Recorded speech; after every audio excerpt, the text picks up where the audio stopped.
खूबसूरत देसी गांव में मिट्टी से बना एक प्यारा सा घर था। इसी घर में जन्नत बीवी अपने बेटे, बहू नूरी और दो नन्हे बच्चों के साथ रहती थी। नूरी बहुत मेहनती और नरम दिल लड़की थी। वो रोज फजर से पहले उठ जाती और फिर मिट्टी के किचन में जाकर आटा गूंदने लगती। इधर घर के बाकी लोग सहन में चारपाइयों पर सुकून से सो रहे होते। नूरी कभी चूल्हे पर पराठे बनाती, कभी चाय तैयार करती और साथ साथ अपने दोनों बच्चों को भी संभालती।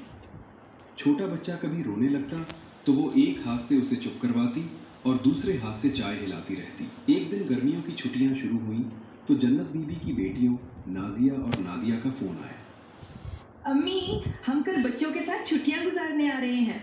जन्नत बीबी ने नूरी, आवाज दी। नाजिया और नादिया कल सुबह ट्रेन से आ रही हैं। अच्छा सा नाश्ता और दोपहर का बेहतरीन खाना तैयार करना। इसी रात उसने दोपहर के खाने की तैयारी शुरू कर दी। मुर्गी मैरिनेट की, कबाब तैयार किए और पुलाव के मसाले बनाकर रख दिए थे।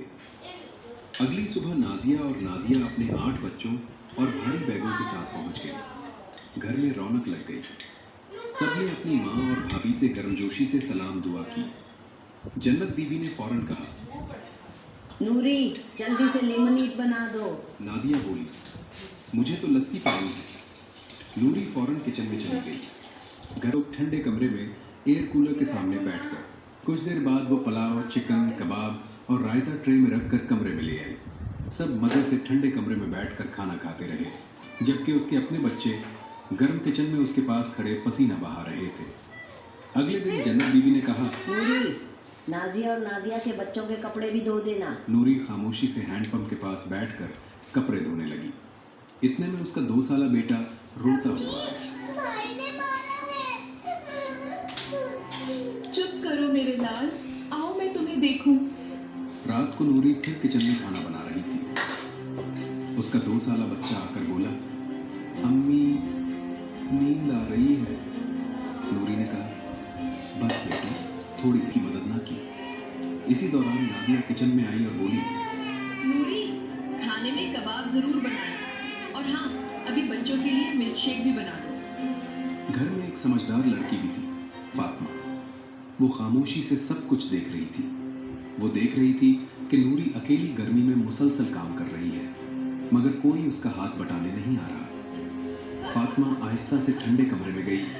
फातिमा ने अचानक कहा, नानू, हम कल वापस जा रहे हैं। सब हैरान रह गए। क्या? इतनी जल्दी क्यों? फातिमा की आंखों में नमी आ गई। हम छुट्टियां मनाने आए हैं, किसी पर बोझ बनने नहीं। गर्मी सबको लगती है। नूरी मामी अकेली इतना काम कर रही हैं। उनके बच्चे भी गर्मी में उनके साथ परेशान हो रहे हैं। फिर वो अपनी माँ नादिया की तरफ देखकर बोली, अम्मी, जब फूफू हमारे घर आती हैं तो आपने कभी इतने खाने नहीं बनाए, ना इतनी खिदमत की है। ये सुनकर कमरे में खामोशी छा गई। जन्नत बीबी ने आहिस्ता से कहा, मुझे अपनी गलती समझ आ गई है। कल से सब मिलकर काम करेंगे। नाश्ता एक बनाएगी, दोपहर का खाना दूसरी और शाम का तीसरी। फिर सब ने नूरी को कमरे में बुलाया। जन्नत बीबी ने उसका हाथ पकड़कर कहा, बेटी, हमें माफ कर दो।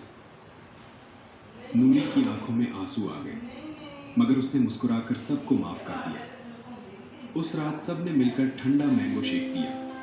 बच्चे खुशी से खेलने लगे और पहली बार नूरी सुकून से चारपाई पर